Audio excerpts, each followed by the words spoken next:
My name is Austin Prince, and I'm an independent musician who's been releasing music since 2018. In 6 years, my music has reached over 1 million listeners, and I've learned a lot about recording and releasing music. But like most artists, I still don't make a living off of my music. In 2025, I've set a goal to change that, and I'm going to document my process here on YouTube. In later videos, I'm going to talk about specific strategies I'm using to write, record, and market music. But in this first video, I wanted to share some insights that I've already learned. So in this video, I'll discuss some helpful ideas for anybody who's starting their journey as an artist, particularly if you share my goal of making art your career. The first step to becoming a financially successful artist is making art that you believe in. It sounded good, right? Yeah. Sweet. It's very good. High five. High five, good job. I've learned through experience that though music can and should speak for itself, it's the artist's job to introduce it to its audience.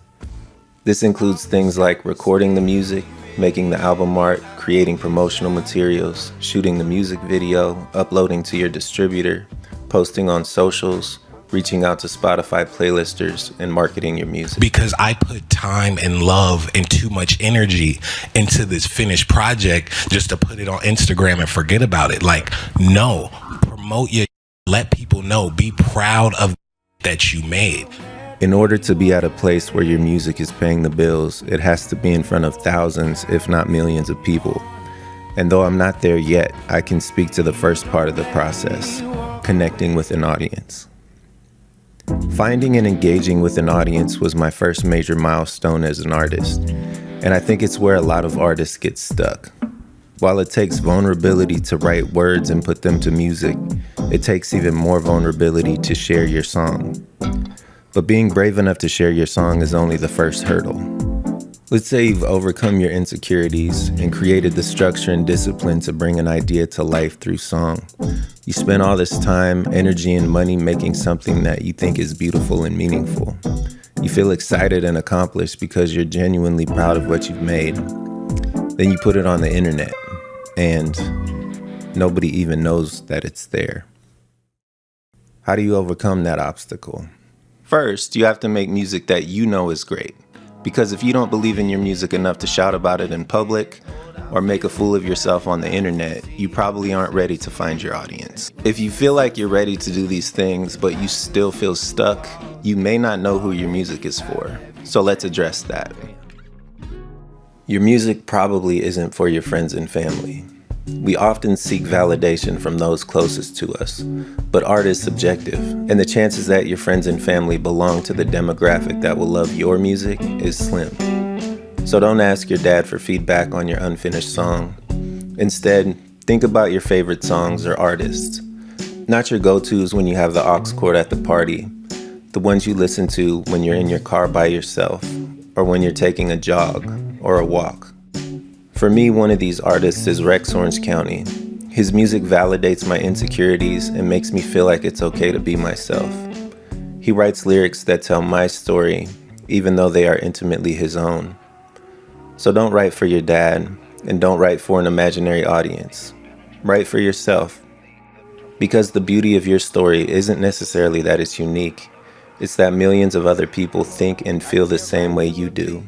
And they'll feel a little more seen and comfortable in their own skin when they hear that story. So let's say you did it. You wrote and recorded the song that you needed and wanted to hear. But what next?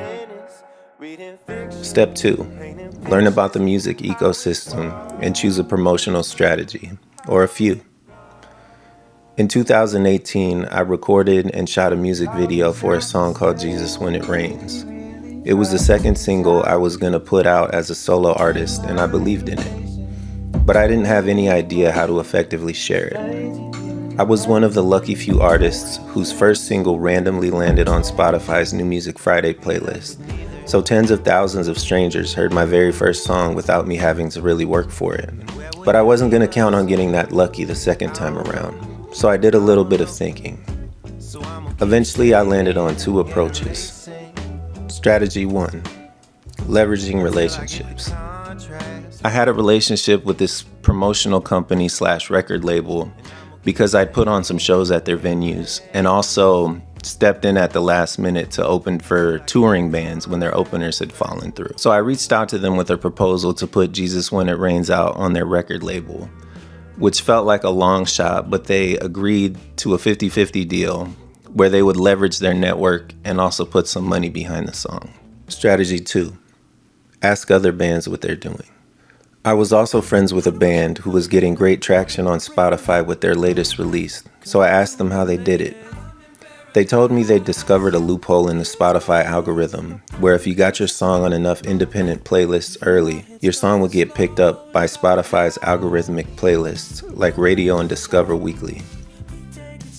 The difficult part about this strategy was finding and reaching out to independent playlisters whose playlists my song would fit well on. But I got to work researching, creating spreadsheets, and DMing over 50 playlisters. And after dozens of hours, I got my song on about 15 playlists. A couple weeks later, I was on a walk with my girlfriend when I checked my Spotify for Artists app and noticed that hundreds of people were listening to my music at the same time. Over the next few weeks, thousands of people were streaming Jesus When It Rains every day, and it eventually became my first song to reach 1 million streams. I was beyond excited, but the elation eventually faded and the reality set in that even though my strategy had worked and I was on my way to building an audience, the production costs for the song, as well as the music video, would most likely be a loss.